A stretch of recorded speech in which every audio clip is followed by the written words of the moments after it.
A car engine generates power from the expansion of compressed air in a contained cylinder with the help of fuel.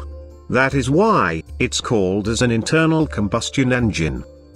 Before getting into the working, let's see the main parts involved in the working of an engine. First, the crankshaft. This is the part which converts the linear motion of the piston to a rotational force. Next, the pistons and the piston rods. The pistons will be pushed down by the expansion of compressed air, and turns the crankshaft. And the valves, which controls the flow of air and fuel into the cylinders. These valves are driven by the intake camshaft, and the exhaust camshaft, and the camshafts are driven by the crank itself, using a timing belt. There will be idler pulleys, and a tensioner pulley, to hold the belt tight in place. This here is the internal structure of a 4-stroke, inline 4-cylinder, DOHC engine, which is commonly found in most hatchback and sedan cars. A 4-stroke engine should pass through 4 different strokes, to complete one cycle to produce power. They are intake, compression, power, and exhaust stroke. The crank-to-camshaft ratio is 2:1. Which means it will take 2 crank revolutions to complete 1 camshaft revolution. And the camshafts are designed in a responsive manner, to open or close based on the corresponding strokes of each cylinder. Let's take a look at a single cylinder, and see how a 4-stroke engine works in detail. In order to ignite the air-fuel mixture, a spark plug is used.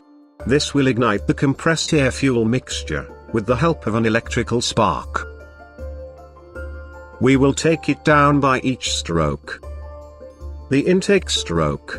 The inlet valve opens and the downward movement of the piston creates a suction. This pulls the air-fuel mixture into the cylinder. Once the air-fuel mixture is in the cylinder, compression stroke begins compressing the mixture. At this time both inlet and outlet valves stays closed. At the end of compression stroke, the air-fuel mixture is ignited by the spark plug. The explosion exerts pressure and pushes the piston down.